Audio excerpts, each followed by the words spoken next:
Romans 9 is such a passage.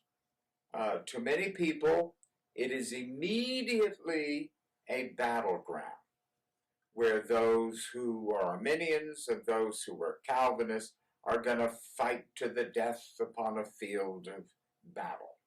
But what I want us to do is to think in terms of how to approach Scripture.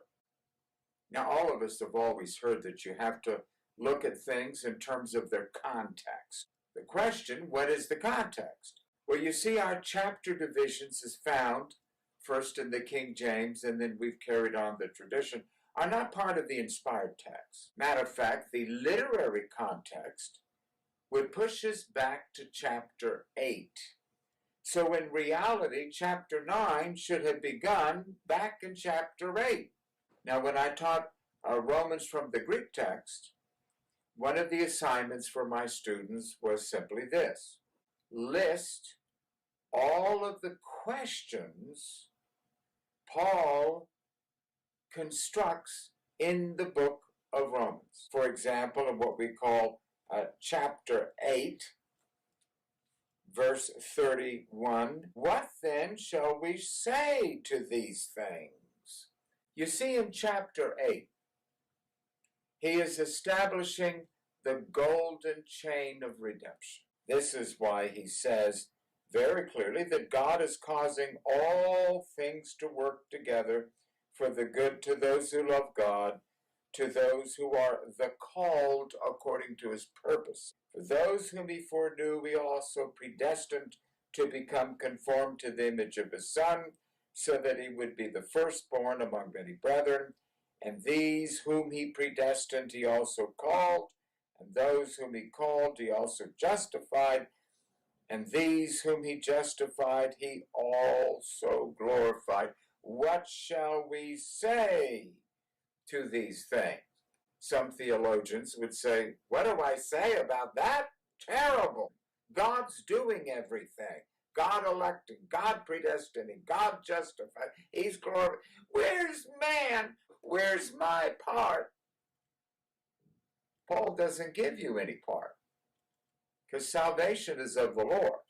And the principle that Paul is now going to illustrate, what we call chapter 9, is that God in his sovereignty is free to do with us and the rest of creation whatever he wants.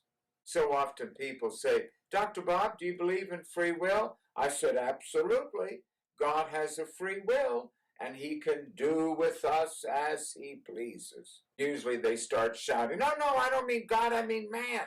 I said, well, Francis Schaeffer, one time, I was sitting in L'Abri with him. He said, imagine you were shipwrecked on an island. You slept when you wanted to. Your clothes had rotted away, but you didn't care. You didn't have to wear clothes. No one else is there. Then one day, another sailor in a shipwreck was marooned on your island. The guy would say, geez, get a leaf or something, buddy. Cover up. And then when you reached up to get a banana, he said, hold it, that's my banana. When you had two sentient beings on the same island, one is free to do as he wishes, and the other must submit to what the other one desires. If God has a free will, and he can do with us as he pleases, he's the creator, then we must think seriously about the sovereignty of God. And that's why when you start looking at chapter 9, and immediately you read about Sarah and Rebecca and Isaac, and before these kids were born, that God's purpose, verse 11, the older will serve the younger, not because God foresaw that the older will serve. That would be the cult of the Molinists. They always have it backwards. God chose and said that he loved Jacob And Esau he hated. Well, what gives him the right to do that? Because he's God. How can he choose the older to serve the young? Because he's God. That's why verse 14, immediately after saying, Jacob I loved, Esau I hated, what then shall we say then? Because he knew people would object, humanist people. There is no injustice with God, is there? Of course not. God is perfectly just in everything that he does because what he does is the definition of justice. And then he deals with an illustration from the time of Moshe with Pharaoh. And God came to Pharaoh and told Pharaoh, I raised you up. Oh, you think that you got to be the throne through your own free will. No, you didn't. I raised you up that I might swat you right back down. And you see, for this reason I raised you up, verse 17, that my power would be displayed, my name proclaimed. And then see, now here again, look at the principle, verse 18. God will have mercy on whom he chooses to have mercy. He will harden those whom he wishes to harden. Now, this is where you learn the difference between a theist and a humanist. You acknowledge God has the right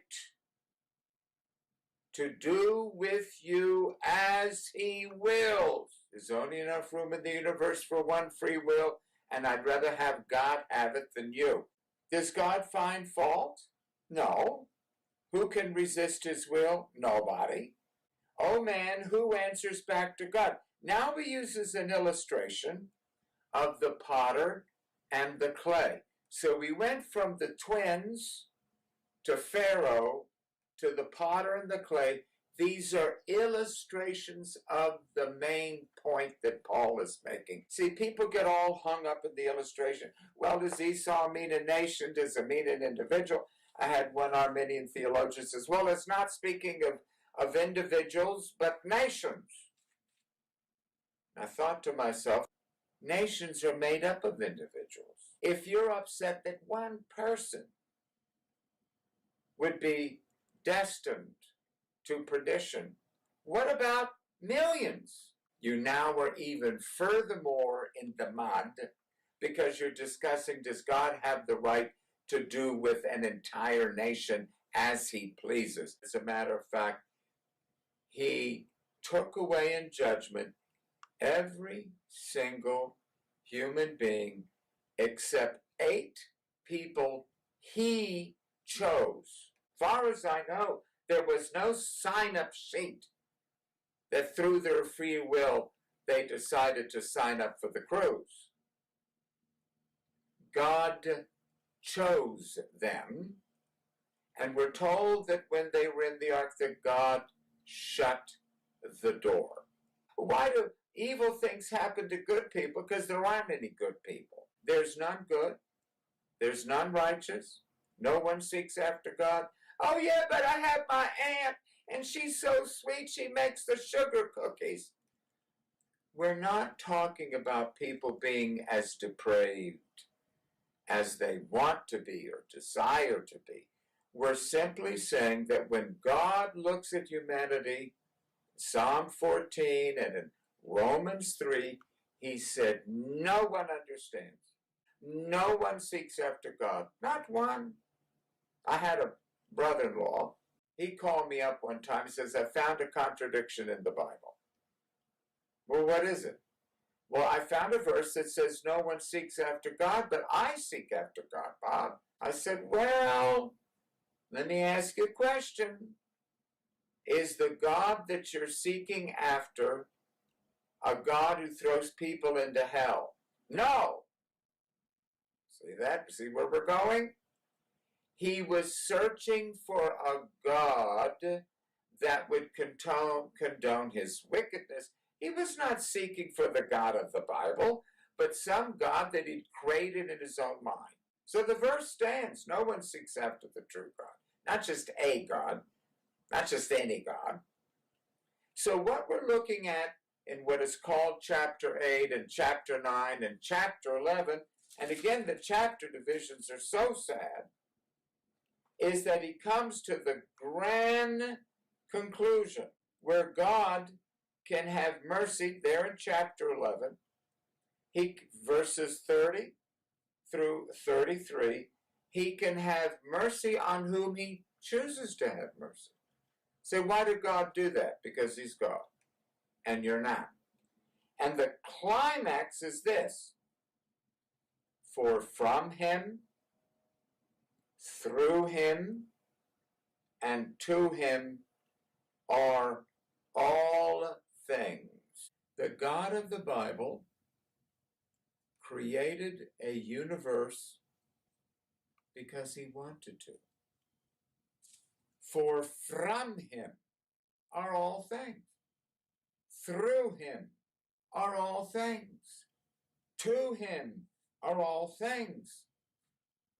And once you understand the glory of this, that everything is working together, accomplishing the will and the plan of God, the prophecies will be fulfilled, the destinies will be completed. When you begin to see history as his story and understand he brings nations up and nations down, that he is sovereign, he has a free will to do with us as he pleases, then you begin to understand the Bible. While he's called a great king, Hamelech, Ha'alom, Baruch Hashem. And you see the God of humanistic theologians is a very weak, pathetic God. The God of the Molinists, what a pathetic God. Pathetic. He's a knee-jerk deity. So what do you mean by that, Dr. Bob? Well, you go to the doctor and you do this, and he does this, and he makes you jerk your knee. Well, the Molinists believe that our actions, what we choose to do, we're the ones who are the little rubber mallet, and we cause God's knee to jerk. No, my dear friends, we don't have a knee-jerk deity. We have a God who is El Shaddai, more than sufficient to meet all our needs. A God who is El Gabor, the mighty warrior God.